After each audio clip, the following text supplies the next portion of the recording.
I want to fact check another one of Bill's lies. So Bill said just now that President Trump could have done a blanket pardon of all the J6ers. That is categorically false. As you know, President Trump was impeached on January 13th of 2021. Okay. They tried to charge him with an incitement of an insurrection. I brought notes to this because I knew you were going to say this. Okay. And ultimately, President Trump's term, as we know, ended on January 20th of 2021. And that's when the transition of power took place. President Trump was not acquitted until February 13th, 2021 by the Senate.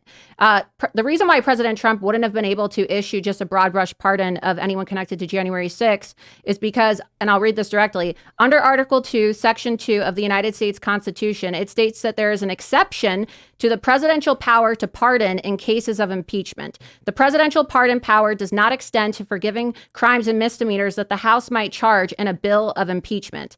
And they tried to impeach for incitement of insurrection. The day of the impeachment was 1 week after January 6th, which was January 13th, 2021, and Trump officially left office on January 20th. And so we had an entire week to pardon them. But I'm sorry. I do not see a reasonable scenario. You said that he could have, and he couldn't. I'm fact checking. He could have. He couldn't have. Anytime after January 6th, he couldn't have. You'd have to manage to pardon everybody in the country. He was completely deplatformed 2 days after January 6th. He was debanked. He was shut down. Okay. He was silenced. Let's think about this reasonably. First, we need a legal constitutional scholar to answer the question, can Trump sign a document saying, I hereby pardon all people within a 2-mile radius of the Capitol on this date? I don't think that's possible. The next thing is Trump would have to figure out who was actually a violent rioter and who was a peaceful, bumbling dotard who didn't know what was going on. So he's got a week, and they didn't even charge some of these people yet. So this is the issue. You don't have to be charged to be pardoned. And so Trump needs the name of someone who was not charged. Of the 250,000 people in D.C., it's not possible. But that's the reason why they impeached him just days after January 6th, because they knew this, right? The section of the Constitution that I just read to you, and they knew, okay, well, President Trump still has about 2 weeks or so to pardon people if he wishes, but by trying to impeach him for the incitement of an insurrection, it basically ended his ability to pardon anybody associated with what he was being impeached for. Let's shift gears to the 250 million. You wanted to shift gears because I'm proving you wrong. Because I'm proving you wrong. You just said something that was completely infactual. I disagree. I disagree with you. We should talk about it, but it's just this like flippant narcissism of every single time that Laura fact checks me in real time and I get proven to just be, an anti-Trump hater, I'm just going to change the subject. Well, let's leave it for the viewers. But let's shift gears. Let's shift gears to the $250 million that Trump falsely raised. He raised, after the election, he raised $250 million to create a fund to fight this steal. $250 million.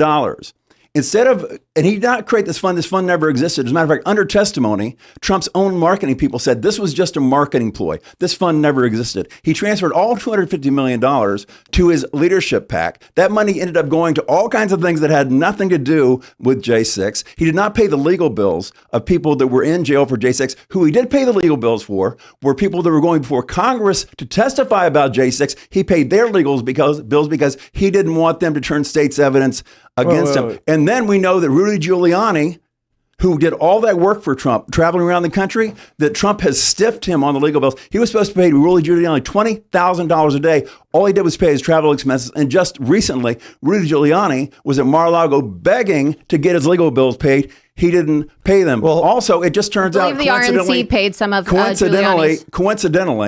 Coincidentally, shortly after Trump got this $250 million, his jet, which has been in mothballs for 2 years, gets a new coat of paint and some gold-plated toilet seats. Look, if Trump says he's going to raise money for fighting the steal or whatever, and then he uses that for legal fees for J6 witnesses, that sounds like he's spending the money on exactly what he should be spending the money on. He didn't use it. You just said that. I said that no, but for the people that were in jail, he didn't spend anything for their right. But you said he didn't help to support their families. He said you paid the legal bills. That's not true. President Trump has had multiple events, and in fact, I was invited to one. He's going to be having several of the January 6ers and their families. Where did the $250 million go? But you just said that he's not supporting the families or the victims of January 6th. On the 22nd of this month at Bedminster, I was invited to attend. I don't know if I'm going because I also am going to go to Georgia for the arraignment and cover that live. President Trump is going to be hosting a group that is supporting and providing money for lawyers to provide legal representation to So January getting more 6ers. donations in And to do something that he should have done for 2 years. He also did his song Justice for All, which made it to #1 on, I guess, the Billboard charts and also Apple Music charts. And he said that he was donating all of the proceeds About from that song. I think it was a lot more than that, No, to the families of J6 victims. He's hosted them at Mar-a-Lago numerous times. Why is this even necessary? Where did the $250 million go? I mean, $100 and something thousand for Melania's hair, paying bills for his hotel. What should he do with the $250 million? Well, there's the reports there's FEC reports that show that President Trump has spent at least over $40 million on legal fees. So you're acting like he just pocketed $250 million. Okay. And you're also failing to mention that, there can't be coordination between campaigns and super PACs. And a lot of the money that was raised by the super PACs. Why hasn't Donald Trump paid Rudy Giuliani's legal fees, where Rudy Giuliani's in deep trouble? Rudy Giuliani was there was an agreement at the beginning. The RNC was paying for RNC was paying for a lot of the legal fees until the presidential primary took place. I'm sorry, who cares? Trump stole $250 million. No, he stole $250 million. That is without Ron DeSantis stole $200 million. He raised $200 million when he ran for governor of Florida, and those donations came from Trump supporters who thought that they were donating to Ron DeSantis. He broke records when it came to gubernatorial fundraising. And he won by 20 points. And he raised $200 million. He won by 20 points. How you were losing? But now he's polling low. Money. Let me finish and explain to you. He stole $200 million from Trump supporters because he lied to them and said, donate to me. I'm going to serve another 4 years as your governor. He lied to high dollar donors who wrote enormous checks of, 100,000, 500,000, millions, like Ken Griffin, for example, who just got exposed yesterday in an article for literally quid pro quo. Yeah, I'd love to talk about it, by the way. These people gave millions of dollars to this committee while knowing that Ron DeSantis was, running for governor. And then what did he do after the gubernatorial race ended? He then had the funds transferred to the Never Back Down Super PAC, $82.5 million. Right. And then $1 million transferred to a PAC that was created just days after the Florida Speaker of the House, Paul Renner, changed the Florida Resign to Run law as a form of bribery. So let me say. So he stole money from Trump supporters. No, he didn't. Yes, he did. No, he didn't. Yes, he stole. He stole at least $82.5 million. If you go to a Trump supporter, he stole that money. You're deflecting. And if Donald Trump says, I would like you to give me money, don't ask why. They're going to give him money. If Trump says, trust me, I'm working on some important things, they're going to help me, people would give him money. It doesn't matter. Trump supporters are happy believing that Trump is going to do whatever he needs to do with the funds.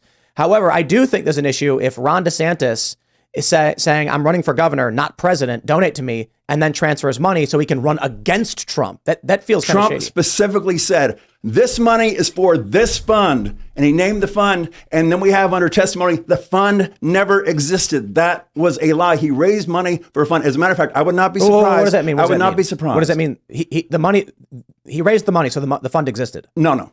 There was a fund that they were going to create that was just going to be specifically to fight the steal.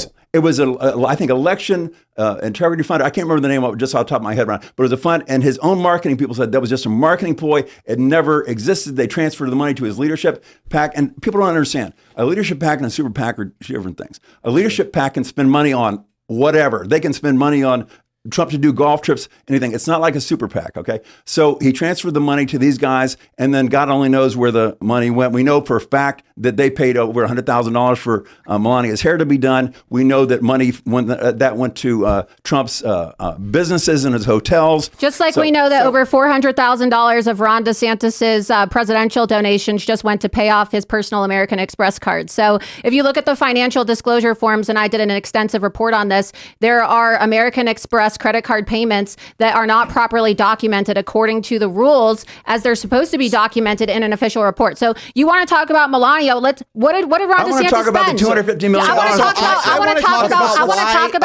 want to talk about Jill DeSantis' trips to Gucci with their campaign American Express card. Let's talk about that. Let's shift it's a little. Jill. We'll shift a little bit because otherwise we're just going back and forth on the money, and Kyle wanted to jump in. So I think that, you know, we could say that both of them have moved the money away in ways that some of the original donors disagree with. I think that we can say that because, you know, politics, you know, the circumstances have changed for both DeSantis and for Trump. You know, we don't know exactly what triggered DeSantis' decision. He may see trouble ahead for Donald Trump ultimately becoming president and cares about America enough to want to come forward and run for the country. So that may be Ron DeSantis' rationale.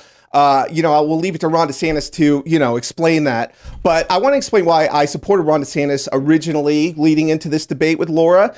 And, you know, everything changed when these political indictments started coming down the line. Every time there was a Biden scandal, there was a political prosecution. And, you know, you go back to August with the FBI raid on Mar-a-Lago, we saw that Biden had a classified document issue come up in November, just prior to the midterm elections. He covered that up completely. That is a blatant cover up. Nobody talks about it. That came out. Biden still hasn't been indicted for this, and there's no. But he's the sitting president. He can't be indicted. Well, there's a special counsel who's supposedly investigating this. There's no headway. It's just, you know, radio silence. Yeah, exactly. That's true. Exactly. So there's radio silence on all of that stuff, and every time starting in, you know, late March. All the way up until August, even with the Georgia indictment, you know, last week, there's just been Biden scandal, Trump prosecution, or, you know, Trump indictment over and over and over again. So my point is that if we were all thinking about how the Democrats were going to rig the election like they did in 2020 with like the COVID, with the mass mail-in ballots and the Zuckerberg boxes and all this stuff, they're rigging it right now in front of our faces. That's my viewpoint. This is election interference. This is rigging the election. Let me ask you a question. And so